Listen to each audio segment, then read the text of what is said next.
The Tao of Self-Confidence, episode 756. Welcome to the Tao of Self-Confidence, where I share stories of amazing women who have discovered their inner journey to self-confidence.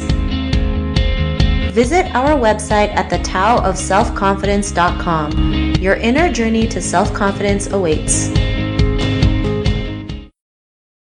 Well, hello friend. Welcome to the Tao of Self-Confidence, where I share stories of amazing women who have discovered their inner journey to self-confidence. I'm your host today, Sheena Yap-Chan, and today I have a phenomenal lady on the show today. She is a singer-songwriter, and I'm really excited to have her on and share her story with us today on self-confidence. So without further ado, I'm going to introduce you to Raye Zaragoza. Raye, how are you today? Maybe you can fill in a little bit more by yourself to the listeners. Sure. Hey, Sheena, how are you? Thanks for having me. So my name is Raye Zaragoza. I'm born and raised in New York City. I moved to Los Angeles as a teenager and then back to New York. So I've pretty much just bopped around New York and LA my whole life. So I'm a big city girl. I started songwriting in high school, and now I do that for my full-time living. I tour about 80% of the year, and I come from a very diverse background. My mom is an immigrant from Japan, but she's also Taiwanese, and my dad is Native American and Mexican. So my upbringing definitely really shapes the way I look at the world. It definitely has shaped my songwriting and the stories I share. And yeah. Awesome. Well, thanks for sharing that. And Raye, what's your favorite self-confidence quote? There are so many. A lot of them, honestly, that come to mind are not famous quotes or anything that you'd find online. But I remember just someone telling me this, and I honestly can't even remember who told it to me. But they said that what you are doing is so much cooler than what everyone else is doing because it's happening to you, So no matter, you can compare yourself to other people, and, that person can compare themselves to you, and you can compare themselves to that person. But what you're doing is better because it's happening to you, because you're the one who gets to experience it. And that, can apply to any single person in the world. And so you are the one who's in your body. You're the one who gets to experience it. So you might as well enjoy it and be proud of it and own it and be happy that it's happening to you. Thanks for sharing that great quote. And Raye, in your own words, how do you define self-confidence? How do I define self-confidence? I define self-confidence as embracing the things about you that are the things that, are quirks and are kind of funny things that we really found, especially at a young age, that were so unique to us, that brought us so much joy, that were just so authentically us, and leaning into those things, embracing them and sharing them and not being ashamed of them. And so, yeah, I really think that when we live fearlessly and we face ourselves with just complete authenticity and humility, that's when we find our truest selves, and that's when we're truly happy. Thanks for sharing that great definition. And Raye, what was your life like before your discovery of self-confidence? Before I discovered self-confidence, I've learned how to confront jealousy. That's been a process for me my whole life. I think as a young girl, I always was very competitive, and that definitely translated into jealousy. I've realized that sometimes, when I'm trying to put this into words, I've realized that sometimes when you feel jealous, you just have to figure out exactly why you're feeling that way. And sometimes it's a motivation, I'm jealous of this person because I want to be their friend. And so once I really learned how to turn jealousy into something productive, like making a new friend, or if I see a musician, I'm like, wow, what they're doing is so cool, and I wish I was doing that, instead of kind of building up this hostility and, hey, you inspire me, you're really cool, I want to learn from you, can we be friends? And even if that message isn't responded to, I feel like I could turn the bad into the good.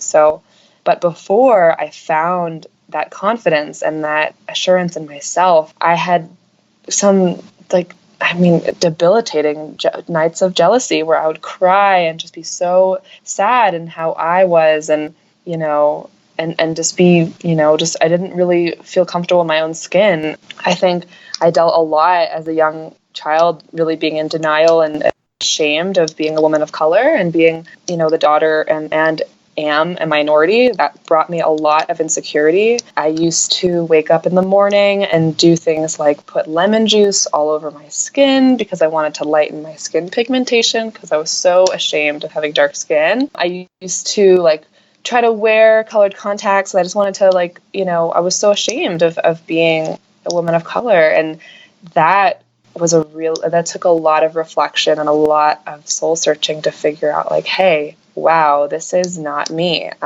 I am beautiful the way I am, and I'm proud of it. And it takes a lot of healing, but when you come out the other side, it's just a really beautiful time. But before I found self-confidence, like, man, like in high school, I was pretty tortured, and I was really sad and really insecure and just really trying to fit in with people who were actually really mean to me and all that kind of stuff. So yeah, it was a long journey, and I'm still on the journey, but I think you just got to lean into the things that are truly you and go from there. Thanks for sharing that. And I think, a lot of us go through that, especially like being Asian, just feeling like, well, we're the model minority, and it's always been like that. Society programs us to be that way, not realizing like, we're not a minority. We are who we are, and we should be proud of our culture, regardless, right? And the more we can show other women to be proud of who they are and their culture and where they're from, the more they can be more free to be themselves versus like, trying to be someone else, or especially being Asian in a Western country, trying to assimilate to Western culture or trying to look white, even though we like, you can't, it's like you want the, you try to have the blonde hair, blue eyes, but it just doesn't work out. And what was that point in your life when you realized you can go out there and be who you are today? What was that aha moment? It was a slow build. I mean, I'm trying to think if there was an exact moment, but there must have been a bunch of different moments. And I think it was seeing other women who, like Asian American women or Hispanic women, Native women, all of which I identify with, seeing them truly embrace who they are in a very outward, public, proud way, and just being like, wait, they're really cool, and being like, I want to do that. I want to be like them. I want to be proud of who I am, and I want to inspire other women, because I've always really, ever since I was a kid, just wanted to be an inspiration to someone. I've always wanted to be an outspoken advocate for like everything and anything, and I just wanted to be in the limelight, and I wanted to be a performer, and I just wanted to be out there. And so when I saw that other women were doing that and embracing themselves, I was like, wait, maybe I had it all wrong. Maybe I don't need to fit in and try to lighten my skin to be cool or to fit in, And so just looking up to other women, I mean, I remember when, one of the actors I really love was on Broadway. I mean, I love Lea Salonga, and she just always was so herself and so beautiful, and an Asian American woman. And once I started to really look up to her, I was like, wait, we can do this too, And also, like, on the other side, Rosario Dawson, she's like a Hispanic actress, and I always looked up to her, and I was like, you know what? There are women of color, there are women, Asian American women, Hispanic women who are killing it and are proud of themselves, and so I can do that too. So it really is looking at other women that really, really inspired me. Thanks for sharing that. And it does make a huge difference when you see somebody, who has similar features like you, similar cultures, that makes us realize, like, if they could do it, we can do it. It just takes one person to prove it. And, we can we could see for ourselves, like, we don't have to be what people tell us to be. We could be who we want to be. We could be a singer, a dancer, an entrepreneur. Sky's the limit. And for me, this is one of the reasons why I created the podcast, was because representation is huge. And as Asian women, we're very underrepresented, and we just need better representation at the same time. And, because of your realizations, what's your life been like now? Now it's been awesome. I mean, oh my gosh, I got this crazy message very recently from a young, like 15-year-old girl in Berkeley after my show. And, I played this song. It's called Change Your Name. And it's about my mom. And it's about how when she moved from Japan to the United States, she changed her name, from her Japanese name to her new American name. And so the story of the song is pretty much just it's her immigration story. And so I shared it on stage, and I told a little story about it, and how, I'm proud to be the daughter of an immigrant, and about how coming to terms with my identity, has been a lifelong journey for me, and that I constantly am battling, just, especially being mixed race, just kind of embracing my identity. And that's all happening in real time, and I've come a long way and whatnot. And so this girl, she messaged me, and she said that she's a half Japanese 15-year-old girl, and that hearing my song and my story, like, inspired her so much, and that she was so grateful that, like, there's an artist out there like me, and that she, like, couldn't wait to meet me and everything. And so I get messages like that a lot, and that is just the dream, because I know other women did that for me and inspired me. And so the fact that I'm inspiring others is just a dream come true, and it's very humbling. Yeah, that's kind of been the change since I started embracing and really leaning into the things that make me unique. I've embraced that light within me, and then I've been seeing the light in others, because we're like finding our people, because we're, we can't really find the people that we identify with unless we speak our truth. And so now that I'm speaking my truth, I'm finding them, and it's really special.